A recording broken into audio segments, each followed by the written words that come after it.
అందరికీ నమస్కారం. నేను మీ Ashok Kumar. Welcome to our channel. Seemaraja Media 403K subscribers. రీసెంట్గా 4 లక్షల సబ్స్క్రిప్షన్ రీచ్ అయిన సీమరాజ గారికి నా హృదయపూర్వక అభినందనలు. నిజాన్ని నిర్భయంగా మాట్లాడే వ్యక్తిత్వం అతనిది. ఎప్పుడు కూడా అసలు ఈ 400K సబ్స్క్రిప్షన్ రీచ్ అవ్వడానికి కూడా పెట్టుబడి ఏం తెలుసా? అతని యొక్క నిజాయితీ, నిజాన్ని నిర్భయంగా మాట్లాడే తత్వం. నిక్కర్సంగా మాట్లాడతాడు. ఏ విషయాన్నైనా సూటిగా, అది పార్టీలు ఏదైనా కావచ్చు, టీడీపీ కావచ్చు, జనసేన కావచ్చు, వైసీపీ కావచ్చు. ఈరోజు ఇతని ప్రస్తావన నేను ఎందుకు తీసుకొచ్చానంటే, నిన్నటికి నిన్న సీమరాజ గురించి మాజీ నీటిపారుదల శాఖ మంత్రి, నోటితోల మంత్రి తెలియదు కానీ ఆయన సీమరాజాని మరోమారు ఎన్లైటన్ చేశాడు. ఆయన ఏమైతే మాట్లాడినాడో ఒకసారి దాని గురించి ఒకసారి విశ్లేషిద్దాం. ఇప్పుడు ఎందుకు లేని ఈ సీమరాజు ఒక ఆయన ఇచ్చాడు, అతను ఇంకో రాజు గుర్తుందా మీకు? మా పార్టీ గెలిచాడు, ఎంపీ అయ్యాడు. ఏంటది? రఘురామకృష్ణరాజు గారు. సీమరాజ గారితో పాటు రఘురామకృష్ణరాజు గురించి మాట్లాడినాడు అతను. ఇవాళ రఘురామకృష్ణరాజు గారు స్పీకర్ అయి కూర్చున్నాడు. అందుకు కాస్త విలువ ఏమన్నా పెంచినట్టున్నాడు రఘురామకృష్ణరాజు గారికి. మనకందరికీ గుర్తుండే ఉంటుంది, ఎప్పుడైతే వైసీపీ ప్రభుత్వంలోకి వచ్చిందో అతనికి ఏమంత అవసరమని ఎవరైనా ఒకసారి కూలంకషంగా మనశ్శాంతిగా ఒక్క నిమిషం ఆలోచన చేయండి, అర్థమవుతుంది. రఘురామకృష్ణరాజు గారు అధికారంలో ఉన్నారు, వైసీపీ అధికారం. ఆ వైసీపీకి బీజేపీ అనేది అంతో ఇంతో సహకారం అందిస్తూ ఉంది సెంట్రల్లో. అయినప్పటికీ ప్రభుత్వం ఏర్పడి సరిగ్గా ఒక సంవత్సరం తిరగకముందే రెబల్ ఎంపీ అయిపోయినాడు. ఏది? ఈ వైసీపీకి. ఎందుకు? అప్పటి ముఖ్యమంత్రి జగన్మోహన్ రెడ్డి గారు తీసుకునే విధి విధానాలు, రాష్ట్ర శ్రేయస్సు కోసం ఆయన తీసుకునే నిర్ణయాలు సరిగ్గా లేవు అని, అయ్యా ఇది ఇలా చేస్తే బాగుంటుంది, మీరు చేస్తున్న విధానాలు బాగలేవు అని. ఎగ్జాంపుల్ అయినా ఒకటి చెప్తాను. మొన్న 1750 కోట్ల రూపాయలు జగన్మోహన్ రెడ్డి గారు లంచం తీసుకున్న విషయంలో సెకీ నుండి ఏదైతే ప్రతిపాదనలు వచ్చాయో వచ్చిన మొదటి రోజే సెప్టెంబర్ 15వ తారీఖున ప్రతిపాదనలు అయితే వచ్చాయి. ఆ అర్ధరాత్రే అప్పటి విద్యుత్ శాఖ మంత్రిగా ఉన్నటువంటి బాలినేని శ్రీనివాసరెడ్డి గారి దగ్గర అర్ధరాత్రి సంతకం పెట్టడానికి ప్రయత్నం చేసిన ప్రభుత్వం అది. సరే, ఆయన అయితే మంత్రి హోదాలో ఉండి అప్పటికప్పుడు సంతకం పెట్టననేసరికి ఇమ్మీడియట్గా మరుసటి రోజే అంటే సెప్టెంబర్ 16వ తారీఖున ఉన్నటువంటి క్యాబినెట్ మీటింగ్ పెట్టి అప్పటికప్పుడు అప్రూవల్ ఇచ్చేయడం, ఒప్పందాలు చేసేసుకోవడం సెకీతో. దాని వెనకల 1750 కోట్ల రూపాయల లంచం దాగి ఉండాలని ఈ మంత్రులకు కానీ, అప్పటి వైసీపీ ప్రభుత్వానికి కానీ, మిగిలిన వాళ్ళకి ఎవరికీ తెలియదు. అది దాంట్లో లొసుగు. ఇట్లాంటి లొసుగులన్నీ ముందే పసిగట్టినటువంటి రఘురామకృష్ణరాజు గారు మీ విధి విధానాలు బాగలేవు అని చెప్పిన పాపానికి అప్పటి నుంచి ఒక శత్రువులాగా చూడడం మొదలు పెట్టినారు. ఎవరైనా ఒక మంచి చెప్తే దాన్ని బేరీ చేసుకొని అది ఎలా చేయకూడదు, లేదా తర్వాత మనం తీసుకునే నిర్ణయాల్లో ఏ అయితే పాత తప్పులు జరిగినాయో మన మనుషులు నిమిత్త మాత్రంలో ఆ పాత తప్పులు రిపీట్ కాకూడదని ముందుకెళ్తూ ఉండాలా. ఒక ప్రభుత్వం కానీ, వ్యక్తిగతంగా ఒక మనిషి కానీ, ఎవరైనా సరే. రఘురామకృష్ణరాజు గారు ఏదైతే రాష్ట్ర శ్రేయస్సు కోసం కొన్ని మంచి మాటలు చెప్తున్నాడో ఆ మాటలను బేఖాతరేస్తూ కనీసం ఒక సీఎం హోదాలో ఉండి కనీసం ఒక అపాయింట్మెంట్ కూడా ఇవ్వాల. మనం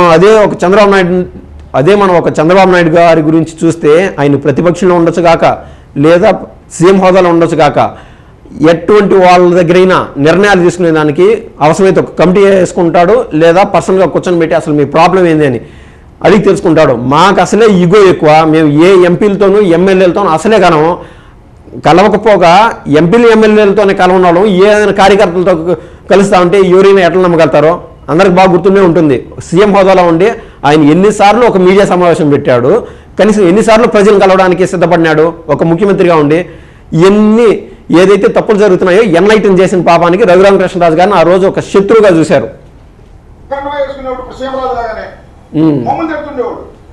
చంద్రబాబు నాయుడు ప్రోత్సహిస్తుండేవాడు, ప్రోత్సహించి తీసుకున్నాడు.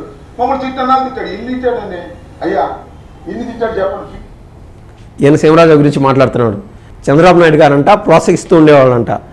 ఆయన ఒక 2 నెలల క్రితం అనుకుంటా శ్రీ మంత్రి నారా లోకేష్ గారిని కలిసి వచ్చారు సీమరాజ గారు. అసలు ఎందుకు కలిసి వచ్చారు ఆ రోజు ఆయన చెప్పకనే క్లారిటీగా చెప్పాడు. ఎందుకు కలిశాను? అయ్యా, మా అన్న అమాయకుడు, తండ్రి లేని బిడ్డ, ఆయనకు తెలుసో తెలియకో ఉండే ఏదైతే ధనంజయ రెడ్డి గారు కావచ్చు, సజ్జల రామకృష్ణారెడ్డి కావచ్చు, ఇంకో రెడ్డి కావచ్చు, ఏదైతే హ్యాడ్ క్వార్టరీ ఉన్నదో సీఎంకి ముందల, సీఎం వరకు ఏ సమస్యని దరిచేరనీయకుండా మధ్యలో ఓళ్ళే డీల్ చేసేవాళ్ళు, మధ్యలో ఓళ్ళే డబ్బులు లాగేవాళ్ళు. అంతెందుకో మొదటి రోజు నుంచి కూడా ఆఖరికి ఎలక్షన్స్ టైంలో కూడా ఒక మాట చెప్తున్నాను. చిలకలూరుపేటకు సంబంధించి మల్లెల రాజేష్ అనే ఆయన ఎమ్మెల్యే టికెట్ కోసం 6 కోట్ల రూపాయలు ఎవరికి స్వయాన అప్పటి మంత్రిగా ఉన్నటువంటి విడుదల రజనీ గారికి ఆ విషయంలో కూడా లంచం ఇవ్వాల్సి వచ్చింది. ఒక ఎమ్మెల్యే దానికి అమ్మా మీరు తప్పు చేస్తున్నారు అని చెప్పి ఇతను ఉండేది ఒక సాధారణ ఒక చిన్న ఎంత మనిషి సీఎంరాజు అంటే అంత మనిషి ఒక యూట్యూబ్ ఛానల్ పెట్టుకొని నిజాలు నిర్భయంగా చెప్పుకుంటూ రాష్ట్ర ప్రజలకు అంతో ఇంతో మేలు చేయాలని సీఎం వరకు ఆయన చెప్పే వాయిస్ రీచ్ ఉండాలి, ఒక మంచి చెబుదామని చెప్పి ఆయన చేసే ప్రయత్నం. కనీసం అటువంటి సలహాలు ఇచ్చినప్పుడు వాళ్ళకి చెవును పడలా. కనీసం సీఎం గారు అయితే అప్పట్లో సీఎంగా ఉన్నటువంటి జగన్మోహన్ రెడ్డి గారు అయితే ఈ సీఎంరాజు చేసే వ్యాఖ్యలన్నీ వింటూ ఉంటాడని రాష్ట్రం నలుమూల అందరికీ తెలుసు.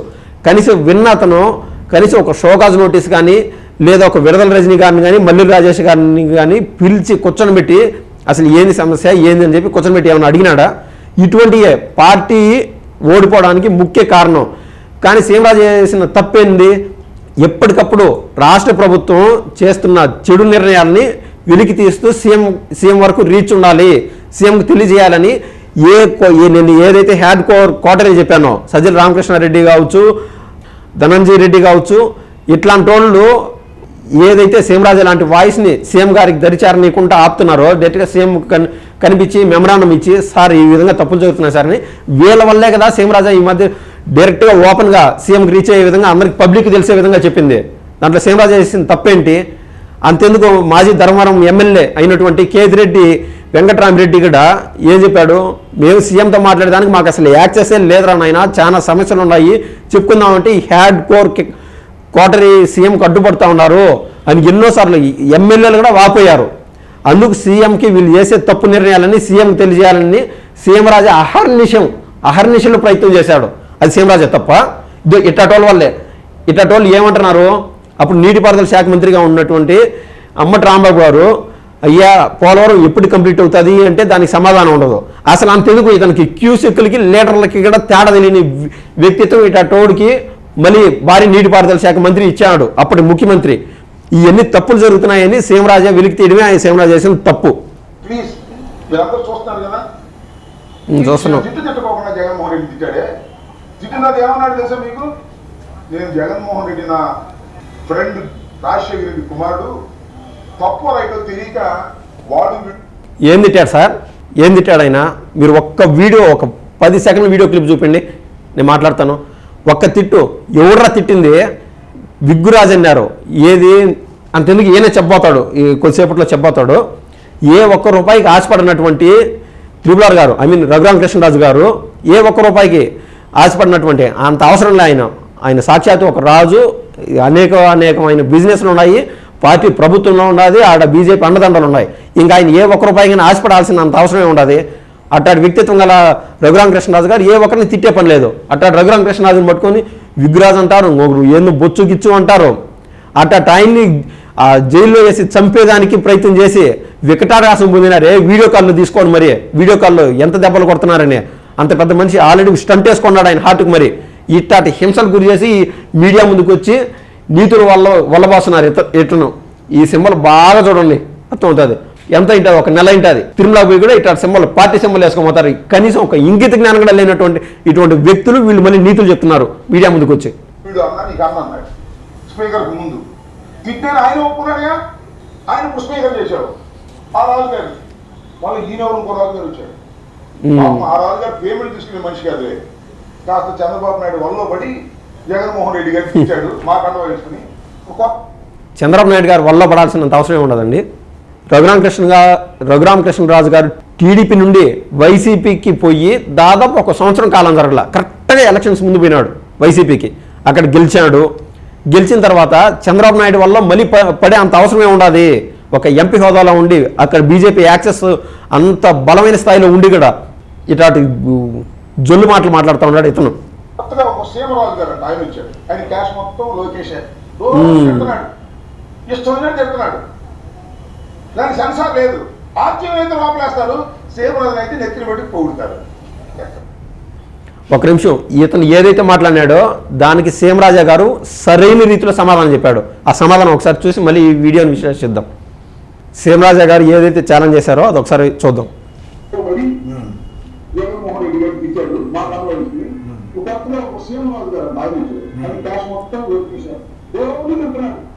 రాష్ట్ర ప్రజలారా, నేను డబ్బు తీసుకొని నారా లోకేష్ గారి దగ్గర నేను డబ్బు తీసుకొని నేను వీడియో చేస్తున్నానని అమ్మటి రాంబాబు గారు ఈ యొక్క ప్రెస్ మీట్ లో మాట్లాడినారు.